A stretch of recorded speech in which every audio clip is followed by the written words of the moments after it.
Personal note, I am thinking out loud. Everyone's life has two versions. One which is real, the other which they want to be real. Similarly, everyone's thoughts and emotions have two versions.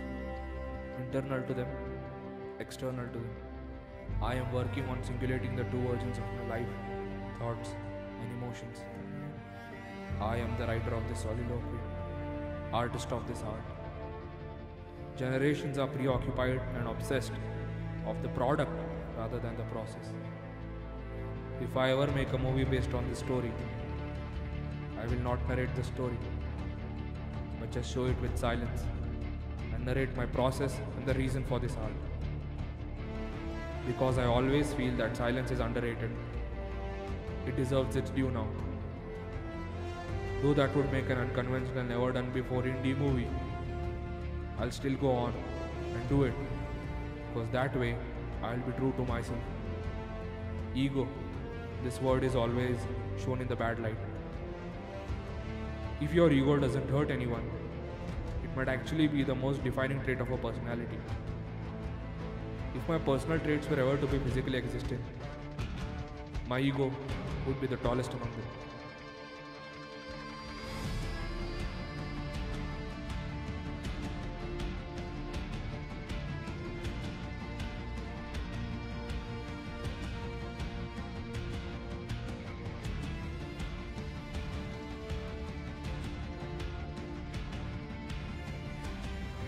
Writing wasn't the thing which I always did. Noir woke up one day and decided I'll write a classic. It all started with the issue writings in my GRE class. Our ma'am goaded us to write regularly, and I certainly started enjoying writing. And being a movie maniac definitely helped. One thought pestered me all the time. Will I ever be complete? Will I know myself completely? A mystique question looped in my head.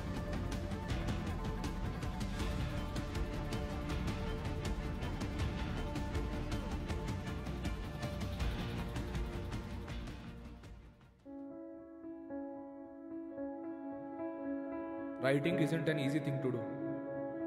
It needs a strong urge for creative expression, filled in with appropriate words. It was tough for me, as it was a new thing in my life. Inchoated passion, which was rudimental in its first meeting with me. I tried very hard to write a story with fictional characters and inert emotions, but couldn't suffice myself. Then I found a story within myself, and completely original to its impact. I thought I could do justice to my passion, and that's how I began to write this art. Life is confounding. The moment you decide to move on to your tomorrows, your yesterdays appear on your timeline and stare at you in the face.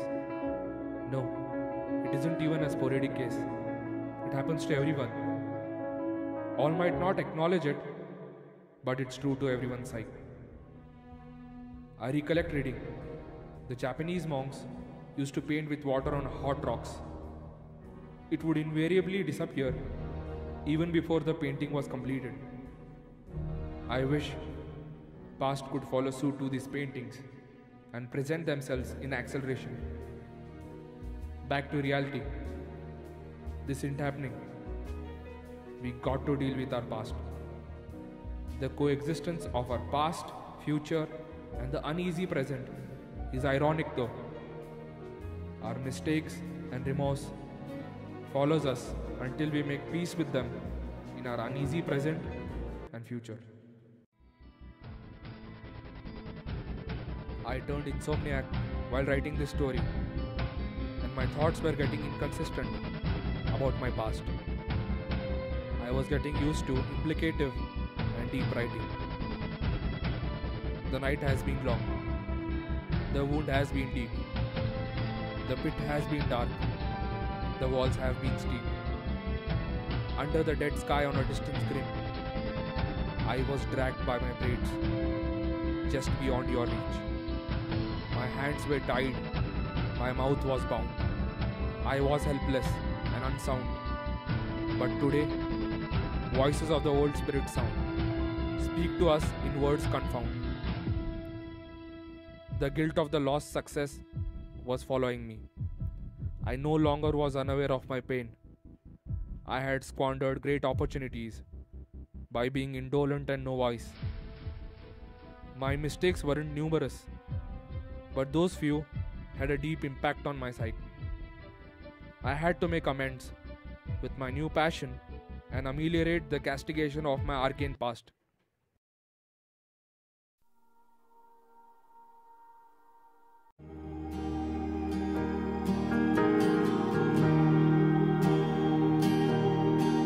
And then I looked up at the sun, and I could see all the way that gravity pulls on you and me. And then I looked up at the sky and saw the sun,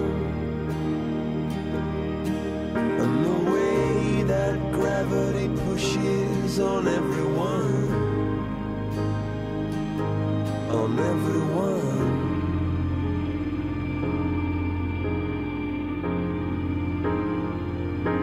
On everyone.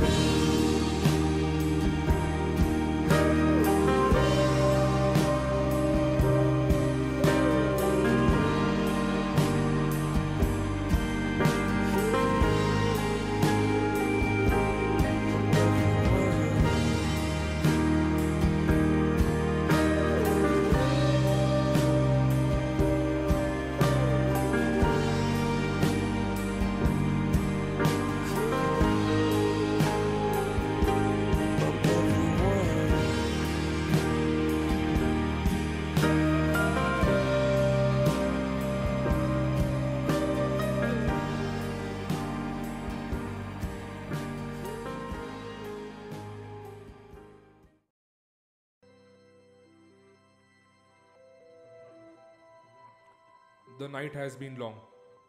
The wound has been deep. The pit has been dark. The walls have been steep. The hells we have lived through and will continue to live. They have sharpened our senses and toughened our will. This morning, I look through your anguish, right down to your soul. I know that with each other, we can make ourselves whole. I look through the posture and past your disguise and see the hope in your big brown eyes.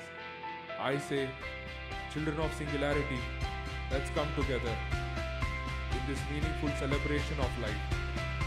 I say, clap hands and let's deal with each other with love. I say, laugh at our past and reveal our hearts. Let us come together and revise our spirits. Let's leave this preening behind and stop imposturing on our own history. Let's call the spirits back from the ledge. The ancestors remind us, despite the history of pain, we are a new band of legends who will rise again. You may write me down in history with your bitter, twisted lines.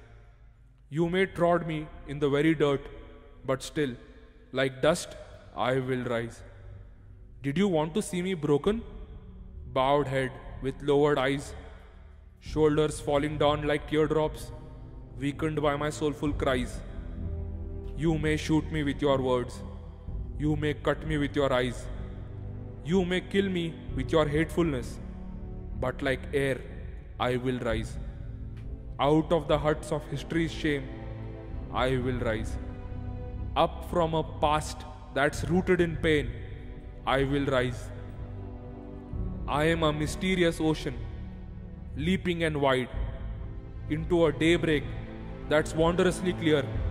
I will rise. I am the dream and the hope of the soul. I will rise. Out of the nights that covers me, black as the pit from pole to pole, I thank whatever gods may be for my unconquerable soul. In the fell clutch of circumstance, I have not winced nor cried aloud.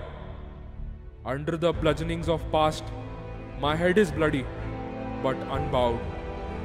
Beyond this place of wrath and tears looms but the smile of the god.